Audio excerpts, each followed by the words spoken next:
Welcome everyone to another session of the Product Management View webinar series. Every Wednesday at 12 noon Eastern Standard Time, product management professionals can pick up the latest in thought leadership, tips, and tricks. Adele Rivella brings more than 20 years of high-tech marketing experience to the development and delivery of effective product marketing seminar. During the 1990s, Adele led product management, product marketing, and Marcom teams in her role as Vice President of Marketing for technology companies based in San Francisco and Arizona. Thanks very much for that, and thank you everybody for participating in our poll this morning. I'm thrilled to be here, thrilled to have a chance to talk to all of you, and of course, one of the challenges of talking over the web like this is knowing your audience.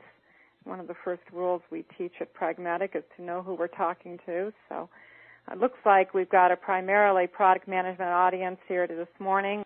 Most weeks I'm on the road talking to people like yourselves about the sales support problems and product management problems.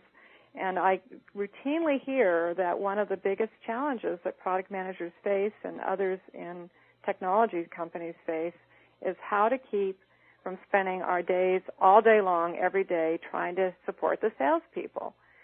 So Pragmatic is really interested in this problem. We have built a framework, which I've now shown on your slides here, of 37 activities that get product managers away from the tactical activities and into thinking strategically and thinking about being market-driven. And we teach all of these activities in our courses. What I'm going to do today is focus on just a few of these boxes. In particular, I'm going to focus on the sales readiness box here. That shows up for you okay.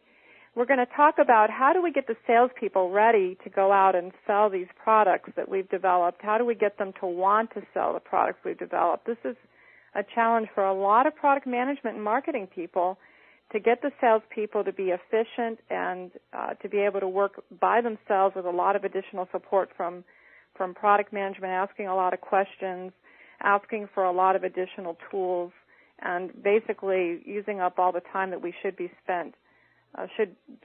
spending as product managers on more strategic activities. I really want to start off by focusing on this box here that comes just before sales readiness, which is around buyer personas. This is a term that many of you may not be familiar with.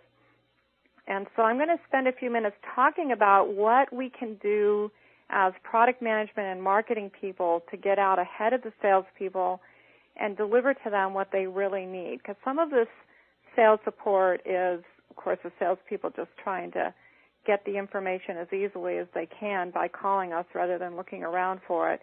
But some of the problem is that we haven't really delivered what the salespeople need in their jobs. So we're going to spend some time talking about this.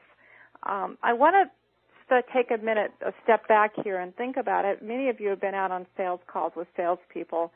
And have you noticed that when you went out on that call, the first thing the salesperson did, let's just say it was his first meeting with a particular prospect, the first thing that the salesperson does is try to engage whoever they're meeting with, this prospect, in a dialogue so that the prospect will talk to them, this potential buyer will talk to the salesperson about what's bothering them. You know, what are the problems that are top of mind that are driving this buyer crazy? And what the salesperson's trying to do, of course, is discover the most urgent pain points out of all the things that the salesperson could bring to this potential buyer. What are the few things, maybe even just the one or two things, that would really get this buyer's attention and get them to see the value of the salesperson's solution? So the salesperson is trying to discover in this very first meeting with this buyer, before they ever present the solution, they're trying to find out what's keeping the buyer awake at night. As they lay awake at night worrying about those kinds of things that make them successful in their jobs, what are those few things, the fewer the better, that are really top of mind? And what about this problem is not working? What is